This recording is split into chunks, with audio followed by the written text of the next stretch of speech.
Welcome to Blizzard Fire. We hope this video helps fire up your solution. In this video, I will explain how to remove your Acura TL headliner. First, gather your tools, including a trim removal kit and a Phillips head screwdriver. Always disconnect your car's battery before starting any electrical work for safety. Carefully remove all A, B, and C pillar trim pieces, as these secure the headliner edges. Take your time to avoid damaging the plastic clips. Next, you'll need to detach all components mounted to the headliner.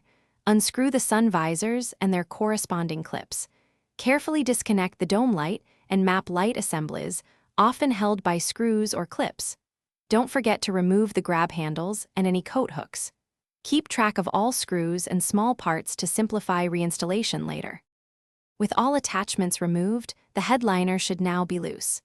Gently pull it down from the roof, starting from one corner. If your Acura TL has a sunroof, there might be additional Velcro or clips around the opening. Carefully maneuver the large headliner board out of the car, typically through a door opening. Store it flat to prevent any creases or damage. To reinstall your Acura TL headliner, simply reverse the removal steps. Ensure all electrical connections for lights and accessories are securely reattached before fully seating the headliner. Double-check that all pillar trims, sun visors, and grab handles are firmly in place. Take your time to ensure a snug fit and a professional finish.